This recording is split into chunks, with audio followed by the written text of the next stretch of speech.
Hey guys, Holly here, and today I want to show you how to groom your Holland Lop. And if you've seen my other video, I did how to groom a fuzzy Holland. And what's super funny to me is just like the size difference between that little baby fuzzy and giant Lance. So he's going to help me demonstrate how to groom. He's super excited about it, not really.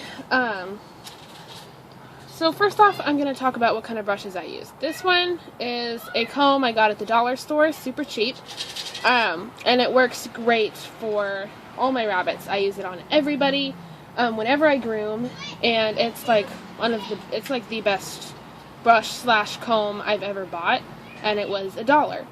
But it's super helpful. I use it when they're shedding, when they're not shedding, for fuzzies, for everybody. And then this one I don't use on fuzzies, so you didn't see this in my other video. But this one is just, I just use it to finish the coat, and it also gives the coat a little bit of a shine, and helps stimulate the oils in the skin to give the coat a little more shine. So, yeah, I just use it afterwards. Okay, so let's go right into it. So first, what I'm going to do is just go over the whole body. And you can see, like, this brush, this comb gets a lot of stuff out. It's so great. Lance loves being brushed. It's just sitting there. So I just use that all over the body. And then when a rabbit is molting, I just pluck any areas that have a lot of fur coming out. And he's not really molting right now. He just finished his molt a couple weeks ago. So there's none of that. But plucking does not hurt the rabbit. It's just taking out all of the fur that's coming out anyways, and so it's just making more room for the new fur. So it's really helpful for the rabbit, and it doesn't hurt them at all, so you don't need to worry about that. I use this comb all over the body, also on the head, and on the tummy, and the legs and stuff like that. So let's see if he'll let me show you that.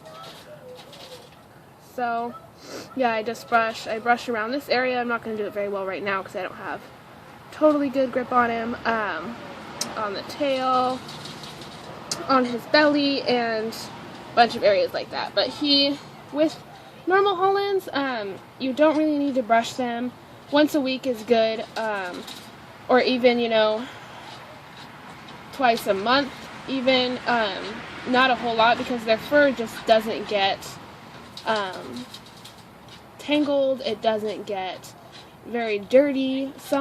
He's not a dirty buck, so he never stains his fur. Some rabbits will stain their fur, yellow and stuff like that because of pee, especially bucks. A lot of bucks do that, but he doesn't, which I'm so thankful for. So he's a really clean buck, so he doesn't really get himself dirty at all.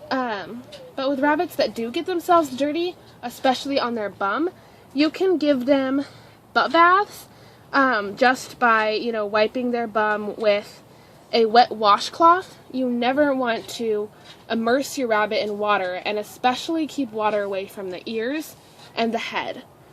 But putting it on the bum is okay sometimes, as long as they're completely dry when they go back outside, or when they're exposed to any kind of cold weather or anything like that. And just use a washcloth if you can.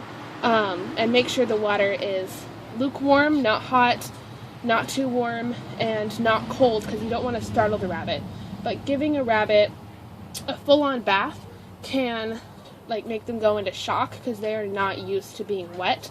They clean themselves, so you don't really ever need to give your rabbit a full-on bath.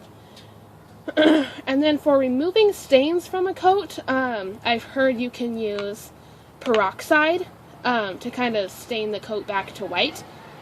But, I've never had to do it, so I don't know if it works or not, because all my rabbits are pretty clean, and, my only dirty buck is a chestnut, so he's, that wouldn't work on him anyways. But yeah, I hope you guys learned something new today about how to brush a Holland Lop. Like and subscribe if you like what you see. Thanks! Say bye, Lance! Bye-bye!